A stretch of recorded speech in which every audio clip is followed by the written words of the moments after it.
Hi, folks. With Tacitus today, your pushback channel, and thank you for joining this audio live stream.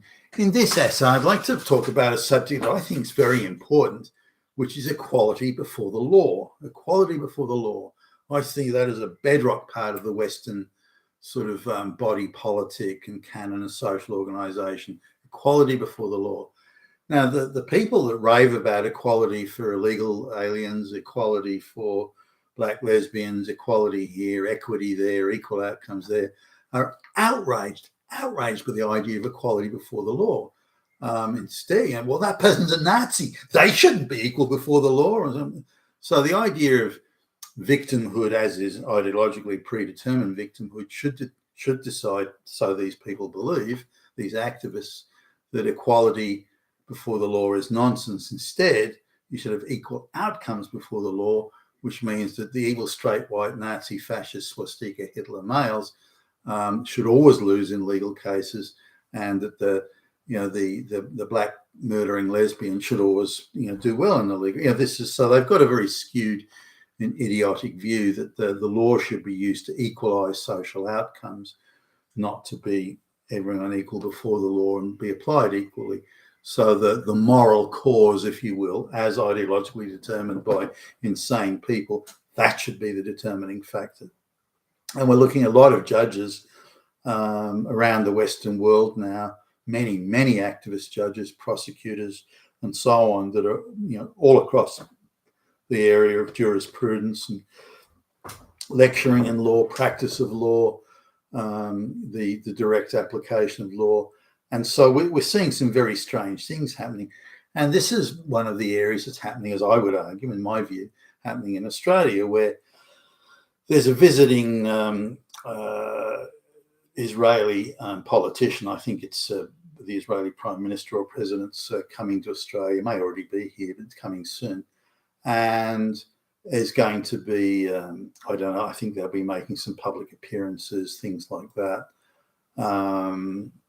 Now, the idea of bringing someone like that out for the reasons they're bringing because of that shooting at Bondi Beach, the idea of bringing them out, I think, is maybe ill-advised in some, but nonetheless, they, given that some people aren't allowed to come to Australia because they, on the pure basis, they disagree with mass migration, but then this politician comes along, given what's going on in Gaza and so on and so forth. It's by contrast, you couldn't get a more inflammatory action. Whereas again, someone only needs to disagree with mass migration. They're not allowed. They can't get a visa. They're not allowed to come to Australia. But this person is. Now, whether I'm not judging the merits of whether it's right or wrong, or they're culpable of this or that. I mean, that's another matter altogether, and I make no comment on it. But it is a clearly inflammatory thing. And should that be allowed? But it isn't. The government's made a decision, and that's it. And this person's coming, and again, they're entitled, in my view, they're entitled to make, have public speeches and in public appearances.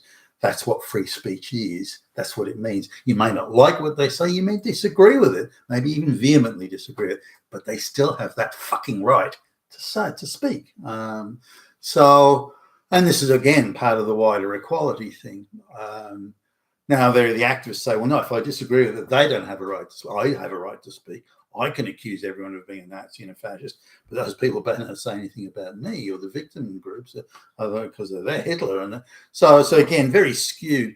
But what's happening is the Islamic group, various Islamic groups, as well as socialists and other agitators that always seem to inject themselves into some sort of vector of discontent, real or imagined. They want to do a protest march about this Israeli politician coming. They want to do a protest march. Now, it's alleged they can whistle up thousands of people. So we're looking at something that's very organised and non-organic here. Nothing organic about that. Because a lot of these people live in the very outer reaches of Western Sydney. So it's no easy gig for them to come into the centre of the city. Again, food and drink and public, portable toilet facilities, lavatory facilities being provided, all this sort of stuff. That costs money. So who's paying for it all? the signs, the flags, the placards. Someone's paying for all that, and the people with the organised slogans on the bullhorns, someone's paying for them. So all this could be easily and effortlessly stopped by the police and the authorities if they wanted to. There are thousands, millions of text messages flying around. They could easily spot the ringleaders and the group organisers and arrest them, and easily they could do it.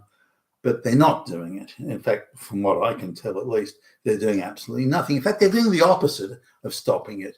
Instead, senior police and political figures are going out, and it's unbelievable how in my view, it's unbelievable how they're behaving.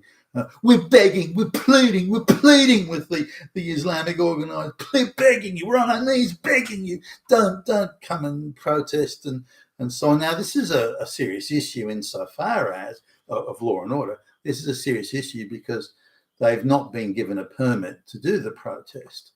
That's number one.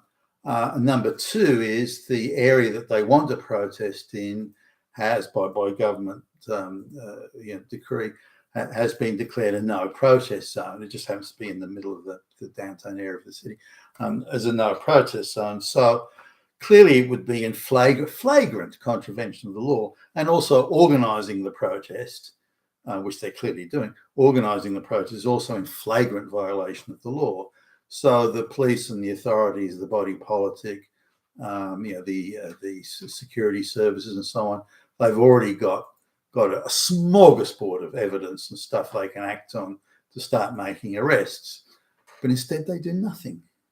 And they say, we're pleading with people. We're pleading with you people that are plotting to break the law, that are organising to break the law, that are threatening to break the law, that are telling us, too bad, well, you can take your laws and shove them up your ass. We'll do what the fuck we want, you weak, limp-wristed little fucks. And oh, no, we're pleading with you. I mean, seriously?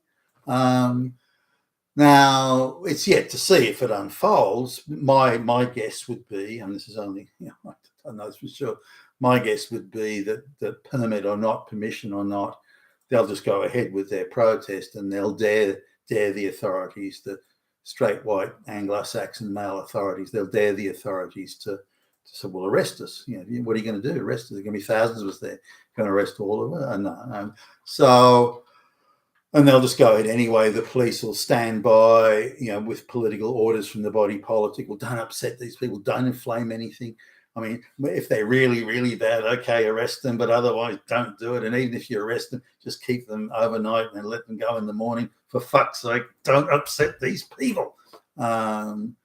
These people who shouldn't be in the fucking country anyway. But anyway, don't upset these people.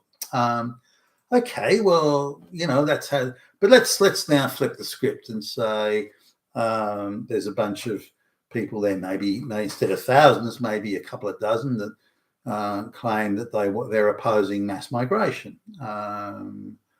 Well, the police are on that. Those muscular, tough guy police, they're onto that, chasing them down, running after them. They're going to arrest those Nazi motherfuckers, throw those fucking Nazis in prison. They're all Hitler with swastikas. They'll be onto that because they're straight white male Christians.